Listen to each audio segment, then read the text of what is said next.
O sea, Franco se muere y Franco dice que está todo atado y bien atado. No sé si algunos lo recordáis por edad, imagino, la famosa frase de Francisco Franco, que todo quedaba atado y bien atado. Y es verdad, todo quedó perfectamente atado. Y perfectamente atado. Vamos.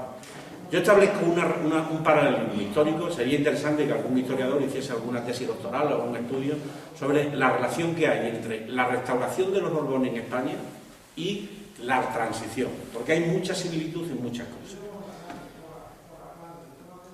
Muerto Franco, todavía hay un debate dentro de la oposición de izquierda, que era, y esto lo recordará perfectamente Ángel Calle, que era si reforma o ruptura.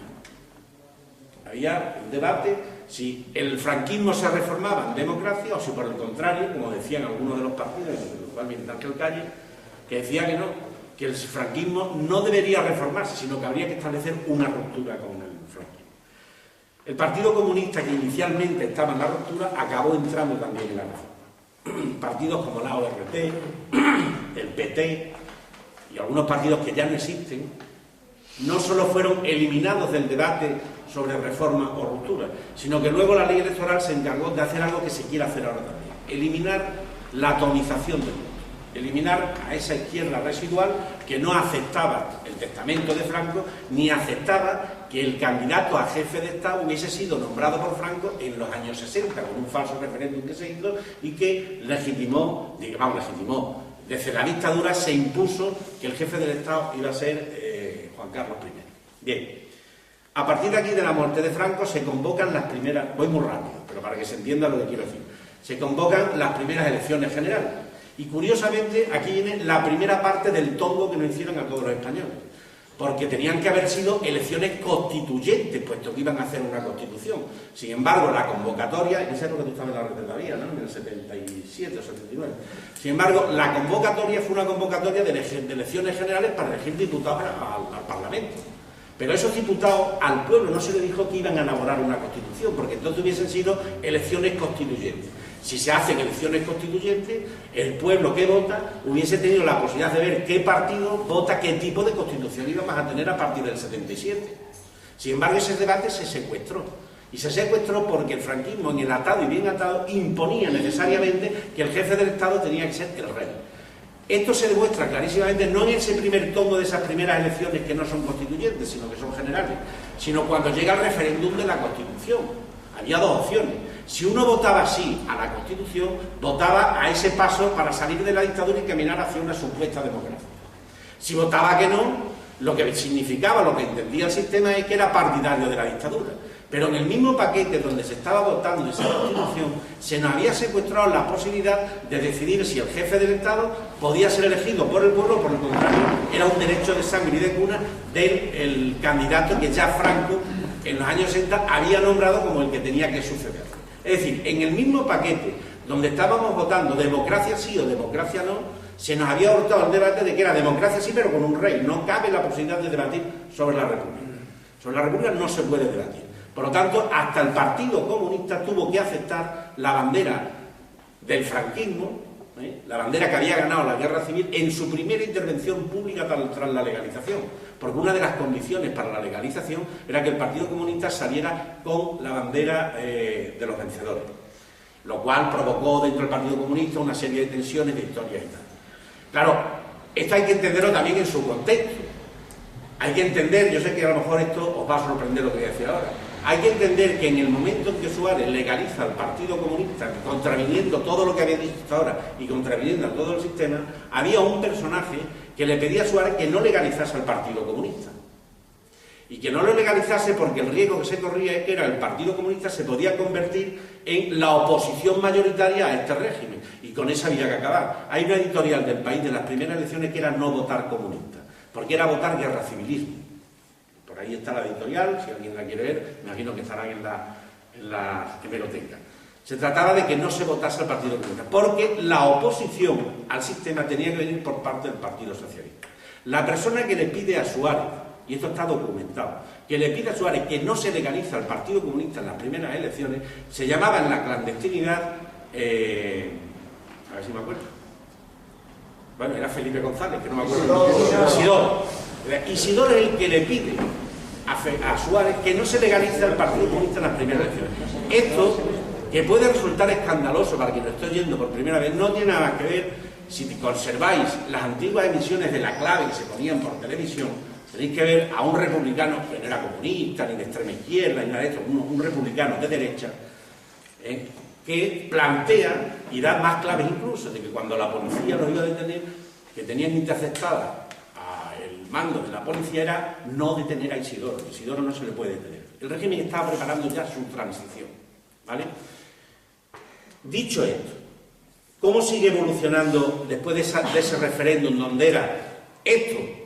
Es decir, o votamos democracia y nos tragamos al rey, o volvemos a la dictadura. Claro que esa situación, el pueblo sin formación democrática después de 40 años de dictadura, porque sí quedaba un sentimiento de los republicanos, sí quedaba un sentimiento del maquis, sí quedaba un sentimiento de la guerra civil, sí quedaba un sentimiento de todas esas familias que han nombrado, que habían muerto, que estaban en el pueblo y que tenían muertos en el otro bando, no muertos, asesinados. Sí quedaba ese sentimiento, pero no había formación democrática, ni había formación política. Lo que había era miedo, mucho miedo, que era como la dictadura había conseguido imponerse.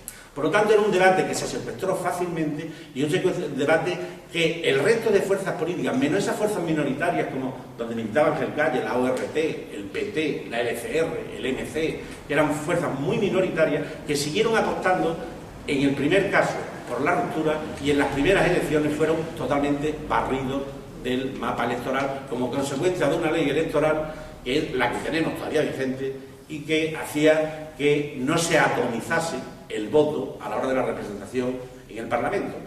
Paralelismo con lo que está ocurriendo ahora, un cierto paralelismo con lo que está ocurriendo ahora.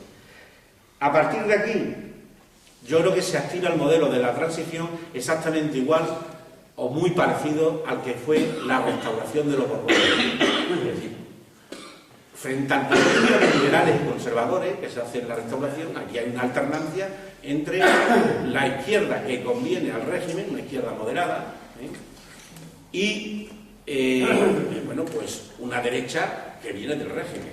Quiero aclarar una cosa: cuando yo digo que es una izquierda que conviene al régimen de la transición, a la monarquía, no estoy hablando ni de los votantes de esa izquierda, ni de muchos de los militantes de esa izquierda. Estoy hablando de la nomenclatura de un partido, de los dirigentes de un partido que habían pactado precisamente esa transición y que estaban de acuerdo en esa transición y que estaban de acuerdo en que tenían que ser la alternancia. Alternancia que se produce, bueno, pues a partir del año 82 y vemos, salvo honrosas excepciones que las hay dentro del Partido Socialista, yo no vengo a criticar al Partido Socialista, vengo a tratar de enseñar lo que es datos objetivos, lo que es la historia y lo que tenemos por delante. Bien, la monarquía, en estos momentos, la transición yo mantengo que es un régimen que está acabado. El régimen de la transición, que empieza a partir del 75, hoy es un régimen agotado, un régimen acabado. Y hay mucho paralelismo con la restauración. Lo único que no acabo de encontrar es que al final de la restauración hay lo que se llama el Pacto de San Sebastián, donde todas las fuerzas de izquierda, incluso la burguesía republicana y la de los progresistas de la época, no ya la izquierda marxista, sino la burguesía republicana, la izquierda republicana, la acción republicana, hicieron un pacto para traer la república. Yo hoy no veo ese pacto. No veo la posibilidad de ese pacto porque no todo el mundo está hablando de la necesidad de la Tercera República. Si hubiera necesidad de la Tercera República en todo el ámbito de la izquierda, sí podría ser favorable el pacto. Pero yo creo que el problema que yo tengo es que creo que la República se puede convertir en un sonajero electoral, pero cuando llega el momento de comprometerse con la República, se dé un paso atrás. ¿Por qué digo esto? Mirad, en la Constitución, me queda tiempo muy breve, acabo rápido. En la Constitución de la Asamblea Nacional Republicana fue una alcaldesa, no voy a decir su militancia, fue una alcaldesa de Salamanca, un pueblecito de Salamanca, estuvo en Madrid y al día siguiente fue noticia, porque a la vuelta venía la mujer tan emocionada que colgó una bandera republicana en su ayuntamiento. Inmediatamente el partido al que pertenecía le dio de plazo o retirar la bandera o se le expulsaba del partido.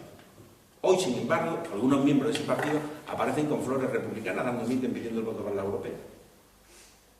Ganó. ya no aparece. Voy a acabar con una cosa. Hay otro paralelismo que es importante. Yo creo que estamos en un momento donde tenemos una monarquía corrupta como estuvo corrupta en el año 31. Es decir, la implicación del rey en la guerra de Marruecos es algo documentado. La implicación de la familia real está documentada. Yo recomiendo a quien quiera la lectura de dos libros ya viejos, que pasaron muy desapercibidos los dos.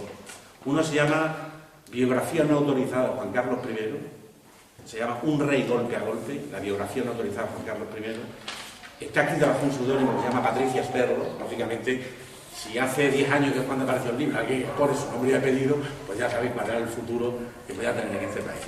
Pero es asequible. Y hay otro, porque ahora Pilar Urbano está hablando del 23F. Yo soy de los que mantiene que la monarquía está implicada en el 23F, pero implicada hasta las trancas en el 23F, en el golpe tercero. Y que jugó con dos barajas, que tenía que salir bien el juego a la fuerza. Triunfar al norte o no triunfar. Y mucho antes de que Pilar Urbana ahora diga lo que pasa el 23F, yo recomiendo la lectura de un libro de Martínez Inglés que se llama El 23 de febrero, el golpe que nunca existió. ¿Vale? Pero por concluir, en estos momentos, después de este análisis de la transición, yo mantengo que la transición es un régimen acabado. ¿Por qué? Yo creo que el bipartidismo se está acabando. No está finiquitado, pero se está acabando. Hay un acuerdo en el que participa el rey, voy a leer ahora una noticia que posiblemente no todo el mundo conozca, donde lo que se pretende es que de cara a las próximas elecciones generales el Parlamento Nacional no esté muy atomizado, no haya representación de gente muy discordante, aunque sea minoritaria, porque eso significa ir creciendo la posibilidad de un pensamiento republicano, teniendo en cuenta cuál es la situación de la monarquía. No tendrías que ver, si cogéis los análisis del CID, de las investigaciones sociológicas que realiza, hace 15 años el valor de la monarquía era el que era, hoy es el que es, y hoy está muy por debajo del valor que tenía hace 15 años. Es decir, ¿estamos los republicanos a punto de proclamar la Tercera República? No. ¿Hay condiciones? Sí, pero para trabajar para que venga, no va a llegar. No va a llegar porque la va a llegar, pero hay condiciones para trabajar hacia la Tercera República. La cuestión es involucrada. Yo voy a leer la siguiente noticia de internet. A ver. Me lo pasaron allí y me pareció muy oportuno leerlo aquí. Juan Luis Cebrián, presidente del país, promueve una operación para sortear la atomización política que anticipan las encuestas para las generales del año 2020. Miembro del núcleo del IBEX 35, es decir, el puro capitalismo, así como Felipe González y el rey, alientan una gran coalición a la alemana con Rajoy y Rubalcaba como ejes de la estabilidad. Amplios sectores del PSOE tachan de un auténtico suicidio esta operación. Es decir, el PSOE en estos momentos sí tiene una parte que siempre se ha sentido republicana, creo yo, que han acatado la disciplina del partido, como el Partido Comunista también. Hubo un tiempo donde no sacaba bandera republicana, porque era la consigna del Partido Comunista en el momento de la transición. Y las banderas republicanas de la transición las veía por eso, la ORT, el PT, la Liga Comunista, eran los que sacaban las banderas republicanas. Pero esto se está produciendo hoy. El rey es el primer interesado en un acuerdo entre los dos grandes partidos que se alternan para salvar la monarquía, porque sabe que va en caída libre. Sabe que va en caída libre. Además de la cuestión económica, de la crisis económica que estamos viviendo, se trata de que hagan un pacto a la alemana entre los socialdemócratas y la derecha para mantener el régimen. Entonces, todo va a depender si determinados militantes de izquierda dan el paso al frente y exigen a sus organizaciones el paso real hacia la Tercera República, la cual yo creo posible si se trabaja por ella, si hay voluntad de crear ese nuevo pacto de San Sebastián y lo que viene. Ahora, y termino con esto, es que me enrollo y no acabo. Termino con esto. Sí, acabo rápido. Termino con esto. ¿República para qué? ¿República para qué? Porque si es simplemente cambiar un modelo de Estado, hombre, ya un avance democrático, quitar a alguien que tiene un derecho de sangre y poner un modelo en el cual los ciudadanos eligen a sus Estados, ya es un avance. Pero el republicanismo implica, lo decía el primer interviniente, implica un concepto moral sobre la sociedad y sobre la política. Implica un compromiso serio para regenerar este país. Y saco el discurso de los regeneracionistas del siglo XIX.